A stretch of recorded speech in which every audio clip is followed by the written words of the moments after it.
एक समय की बात है। एक राजा अपने राज्य की समस्याओं की वजह से बहुत परेशान था। बहुत कोशिशों के बाद भी वह अपनी परेशानियों को दूर नहीं कर पाया। उसके मन में नकारात्मक विचार आने लगे। एक दिन राजा दुखी होकर अकेले ही जंगल में घूमने निकल गया। उस जंगल में राजा को बांसुरी की मधुर आवाज़ सुनाई दी। जहाँ से आवाज़ आ रही थी, राजा उसी दिशा में आगे बढ़ने लगा। कुछ ही देर बाद राजा एक युवक के पास पहुंचा। वह व्यक्ति बहुत ही शांत और प्रसन्न था।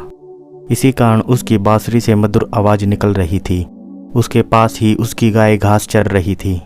राजा ने उस व्यक्ति को अपना परिचय दिया और उससे पूछा कि तुम तो इतने खुश दिख रहे हो कि जैसे तुम्हें किसी राज्य का राजा बना दिया गया हो। उस व्यक्ति ने कहा कि राजन, मैं भी राजा ही हूँ, लेकिन मेरे पास कोई साम्राज्य नहीं है और मैं भगवान से यही प्रार्थना करता हूँ कि मुझे कोई साम्राज्य न दे। साम्राज्य मिलने पर व्यक्ति राजा नहीं होता बल्कि सेवक बन जाता है। उसके ऊपर पूरी प्रजा के पालन का भार रहता है। ये बात सुनकर राजा हैरान हो गया। राजा की समझ में आ गया कि राजा के पास धन संपत्ति भले ही हो, लेकिन मन की शांति ऐसे ही लोगों को मिलती है जो व्यर्थ के विचारों में नहीं उलझते।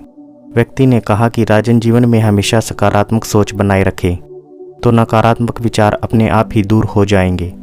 जब तक मन में नकारात्मक विचार चलते रहेंगे तब तक मन अशांत रहेगा और आप किसी भी समस्या का समाधान नहीं निकाल पाएंगे। राजा ने व्यक्ति से कहा, सकारात्मक सोच कैसे रखें और नकारात्मक सोच को कैसे दूर करें।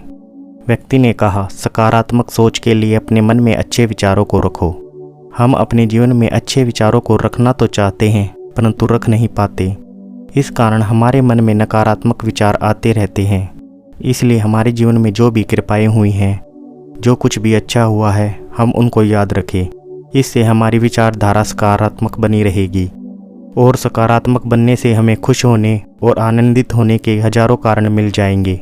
सकारात्मक विचारों से स्वास्थ्य लाभ भी होगा और कार्यकुशलता में भी वृद्धि होगी और अनेकों प्रकार से हमारा लाभ होगा।